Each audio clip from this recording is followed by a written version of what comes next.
At our 5th wedding anniversary gala, my father-in-law stood up in front of 200 guests, raised his glass, and calmly announced that my husband had already signed our divorce papers. The room went silent. Crystal chandeliers, expensive suits, Charleston's most powerful families staring at me like they were waiting for me to break. Instead, I started clapping. Slowly, deliberately. You could actually hear the sound echo across the ballroom. My husband froze beside me, and my father-in-law, Richard Caldwell, smiled the way powerful men do when they think they've just won. But here's the thing about Richard. For 5 years, I have been watching that man very carefully, studying him, cataloging every small expression the way accountants study numbers that don't quite add up.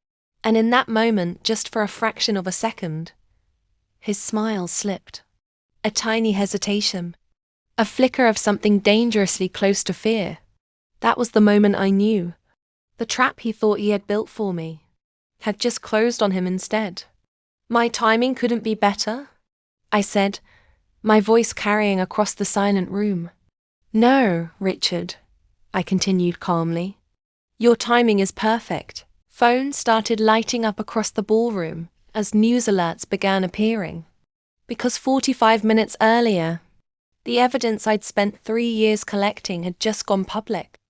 FBI investigators were already on their way to that hotel. And the empire Richard Caldwell had spent 40 years building was about to collapse in front of every single person in that room.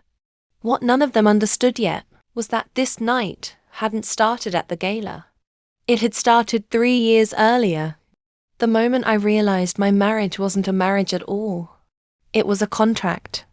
And I had just discovered the fine print. My name is Maya Caldwell. Before I married Thomas, I was a forensic accountant, the kind of person who notices patterns other people miss, numbers that don't quite line up, transactions that look normal until you stare at them long enough. I spent 11 years building cases against financial fraud, which is probably why it still amazes me how long it took to notice the one happening inside my own marriage. Thomas and I met at a charity auction in Savannah. He was charming in a quiet way, curious, attentive, the kind of man who remembered small details you mentioned weeks earlier. Our first year together felt effortless. Long conversations, late-night drives, the easy warmth of two people who genuinely liked each other. 14 months later, he proposed on the porch of a rented cottage on Edisto Island. No photographers, no audience. Just the two of us and a ring his grandmother had left him in her will. At the time, it felt deeply personal. Later, I realized it was also very strategic, because the Caldwell family didn't treat marriages like relationships. They treated them like investments. The first year of our marriage was almost perfect. The second year, things started to shift. Thomas began attending weekly dinners at his father's, estate private family meetings he insisted were just tradition. But every time he came home from those dinners, something about him felt different, quieter, more distant. And sometimes there was this strange blankness in his eyes, like someone had turned the lights off behind them. At first, I told myself it was stress, but then I started noticing something that made my stomach tighten. Every behavioral change in Thomas happened within 24 hours of seeing his father, and once I saw the pattern, I couldn't stop seeing it. The night everything truly changed, Thomas was in New York for a board meeting. I was in our home office looking for an insurance document in our shared filing cabinet. What I found instead was a folder labeled Charitable Giving. Inside it was a memorandum from Caldwell Holdings. At first glance, it looked like routine trust paperwork, but one paragraph had been highlighted in yellow. That alone was strange. Thomas never highlighted documents. So I read it more carefully.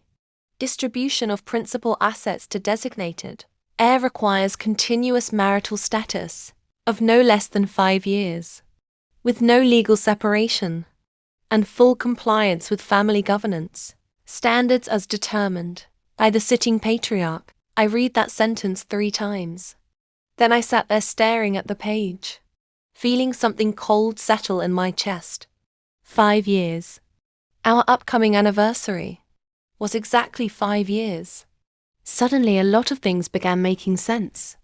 Richard's intense interest in our marriage, the weekly dinners, the subtle pressure whenever I talked about expanding my business, and one conversation from months earlier came rushing back. Thomas had come home from his father's house and casually suggested maybe I should scale back my practice. At the time I thought it was strange. Thomas had always admired my work, but now, that sentence sounded different. It sounded rehearsed.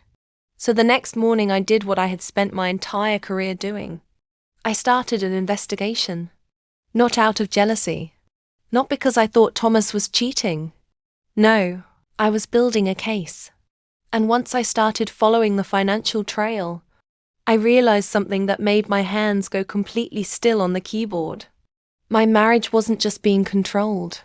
It was being engineered. The moment I realized how deep it went, I sat in my car in the parking garage under my office and cried for exactly 7 minutes. Not 10. Not 20. 7. Then I wiped my face, opened my laptop and created a new encrypted file. Because crying was emotional, but evidence was powerful. Over the next 18 months I built the kind of case I used to build for federal fraud trials. 3 prepaid phones, encrypted cloud storage, copies of internal documents, every transaction, every email, every connection mapped out like a blueprint. And what I discovered about the Caldwell empire was bigger than I had imagined. The Caldwell Foundation celebrated across 3 states for funding, schools and historic preservation, was quietly diverting millions from federal housing grants. Money meant for affordable housing was moving through shell foundations and landing in private accounts, controlled by Richard Caldwell. Hundreds of millions of dollars. But the financial fraud wasn't the most disturbing part. The most disturbing part was Thomas. Because the more I dug, the more I noticed a strange pattern surrounding a man named Dr. Gerald Marsh. Officially he was listed as the family's executive wellness consultant, but his background told a different story.